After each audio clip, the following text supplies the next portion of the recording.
Welcome to Climate Quickies, bite-sized nuggets of climate goodness from our TEDxLondon experts in under 5 minutes. In this 250th episode of Climate Curious, I know, it snuck up on us as well. Anyway, today we thought we'd mark the occasion by speaking with writer, activist and co-founder of the All We Can Save project, Katharine Wilkinson. We caught up with her after a workshop at TED 2025, where she spoke about how we can all find our climate contributions through the idea of footholds. Footholds are small ways that people can engage in climate action which enable greater action in the future. As she says, squeak a toe in and that helps you to move on to the next thing. On inspiring a domino effect of climate agency, let's head over to Katharine now. Stay curious. I'm very excited about this conversation because we're at TED 25 and the way you talked about it was like in first period. So one of the first things we did was have an incredible session with Katharine Wilkinson. Now, I want to jump into so many questions, but can you, for listeners, just give us like 2 sentences as to like who you are before I start asking you lots of questions? I am a climate author and I also co-host a podcast called A Matter of Degrees, and I lead a climate learning and leadership nonprofit called the All We Can Save project. And you also have an incredible book. Yes, right? I've worked on a few books. The most recent one gave rise to that organization. Yes. So it's a beautiful collection of essays, poetry, art by women climate leaders, and it's called All We Can Save. And I would recommend people go and get this book and read it. You will recognize some of the names in that book from our podcast. I love it. So look, one of the things that really struck me in the workshop we did yesterday, and I was so excited because we could share this to our listeners, is this idea of people and people being the core of planetary healing, of leadership, of what we need. Yes. How did you get there? Because climate has a bit of a people problem, right? Yeah. How did you get to this point? So it's so interesting. Like in some ways, I think this is where I like instinctually began when I would say really my climate journey started when I was a teenager. And then I had to kind of come full circle back there. So before doing the work I'm doing now, I was at an organization called Project Drawdown. Folks might love Project Drawdown. We love Project Drawdown. So I wrote most of that book, Drawdown, which was kind of the first really public communication of like, what does our full toolbox of solutions look like? And I loved that work because what you see in the nitty-gritty data about solutions is that there's this incredible narrative of possibility, right? We would be really up Schitt's Creek, right, if we didn't know why we were in the mess we were in and if we didn't have solutions to do something about it. And so what I came to realize was like, actually, the solutions are not the problem. Right. Interesting. We need some more for some quote unquote hard to decarbonize sectors like, air travel. Yeah. But we actually have a lot of the tools. But so often the climate conversation is about, we are going to have these big sweeping policy packages and market shifting movement of capital and this breakthrough technology and And at the end of the day, every bit of that depends on people. Right. We are what is making everything possible in this era of transformation or not. And there is a leadership crisis at the heart of the climate crisis, right? Yeah. Far too few people with power and influence are marshaling it to make things better. And far too many are actually marshaling it to keep us stuck in the fossil fuel status quo, this non-regenerative, extractive economy. And so to me, the only antidote to that is to have like an incredible upwelling of so many more people who care about this planet, this magnificent planet we get to live on, and one another, and want to move us towards a better future. One of the things that really struck me in this session yesterday was that you held so beautifully this tension between the reality that feels overwhelming, scary, where people feel powerless, but the great also, like, I think, movement, groundswell of solutions, of people who care. I mean, you it just struck me that you had a room full of people who've come all this way, and the first thing they want to do is come and talk about climate and healing and community. Yeah. How How do you balance that personally? How do you come to a place of balance with it? Yeah. I actually think it's one of the most essential skills we need as climate people is to be able to hold like the complex, same time, all at once, good, bad, ugly, possible, horrible, like it's all true, right? And so we, I think, actually have to grow the capacity of our hearts, of our nervous systems, of our minds, to be able to be with all of that, right? Because, you know, if we like anchor down in Pollyanna optimism, we're not really engaging with the truth of what is. And if we just get stuck in cynicism about how terrible everything is going to be, then like fat chance we have any shot at telling a different story together. Yeah, I think that's one of the things that has like resonated with me personally the most. And it's about climate, but it's about lots of other things, is that we may not get it right. Yeah. But we're definitely not going to get it right if we don't do something. Abso-frickin-lutely. And that idea that like you just, it's so simple, right? And it's just like you see on a motivational poster in like your guidance counselor's office. But it's definitely something that has made me like think you have to keep trying. Yeah. But you have to be grounded in reality.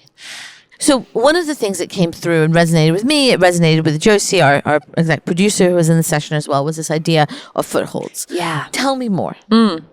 I am definitely not a rock climber. Okay. But I am I. quite admiring of those who are, right? And you find these footholds in the rock that help you move up or over, sometimes in a way that like it doesn't even seem like there's a foothold there, right? Yes, because you see that when you're watching people and you think, how on earth have they done that? Totally.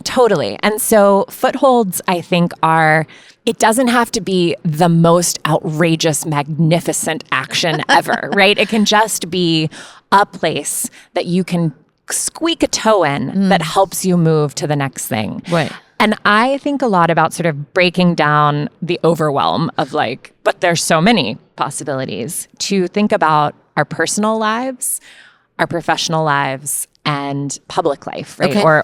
Or the way we engage in political life.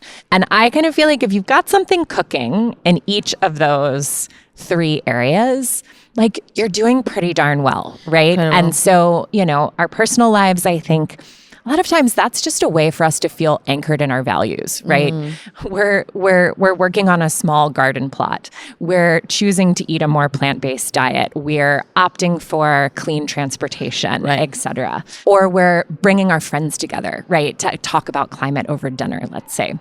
Our professional lives, that's like where things get really exciting, right? Because we are all so different and we have so many different skills to offer. And I hear all the time, well, like I'm a psychologist, so what do I have to offer? Well, my God, so much of this is there's like an emotional mental health crisis swirling amidst the climate crisis. We know that for most young people around the world, their feelings about climate are impacting their day-to-day lives, right?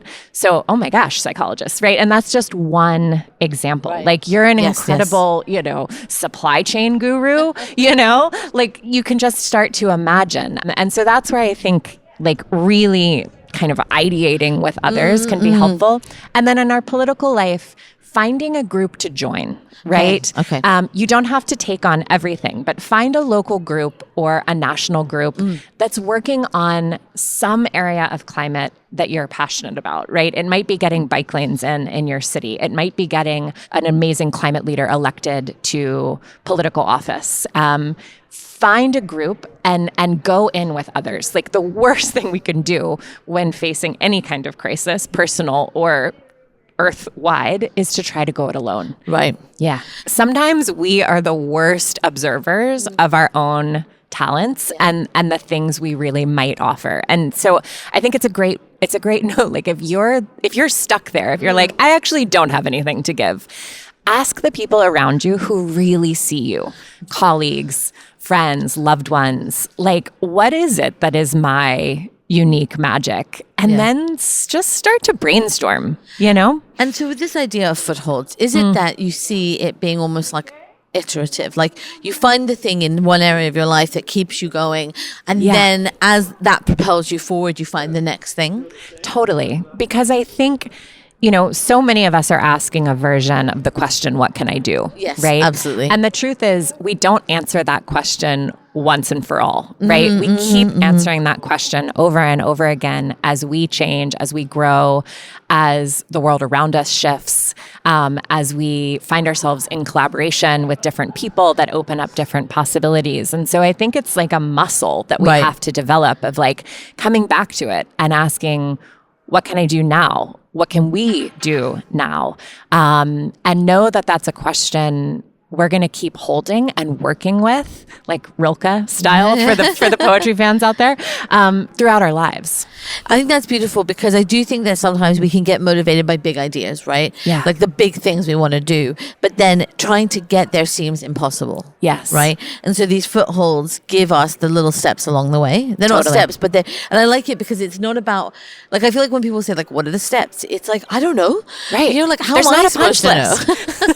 So the footholds feel like, as you said, like a rock climber trying to find them there, even when they're seemingly not there. Yes, totally. And I do think, when in doubt, like if you're like, no, really, I have no idea what to do.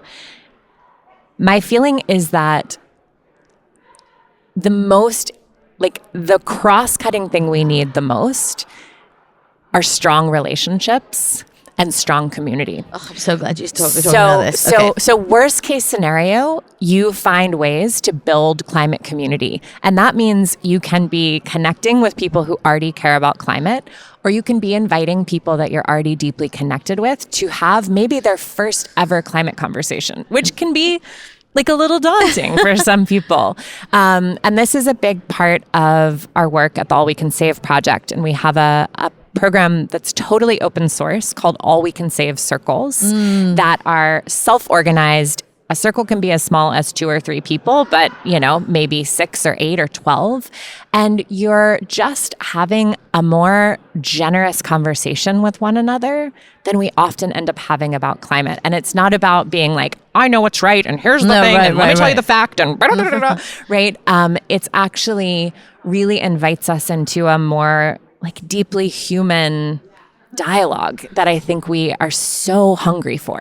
I think that's so beautiful. And I'm so glad you've come to this idea because one of the things we did at the end of the workshop is I love a bit of like hands-on stuff. Oh yeah. You gave summer us, camp style. I know. You gave us some rocks, some beautiful, large, pebbly, flat rocks and some paint pens that we were very careful with and had us write a word or a phrase on there.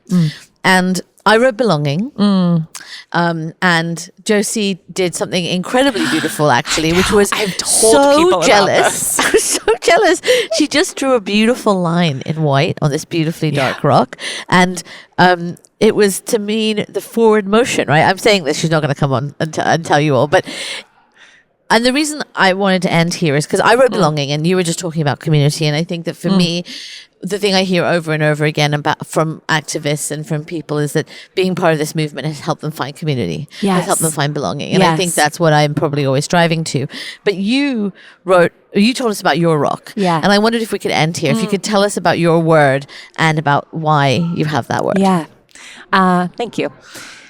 I have a rock that sits on my desk and I wrote on it the word life force because when I sort of get a little like tripped out about how big this climate crisis is and how small I feel in the midst of it, it helps me to remember that like the fundamental truth of this planet, which is much better than Mars, I just want to state for the record. Agreed.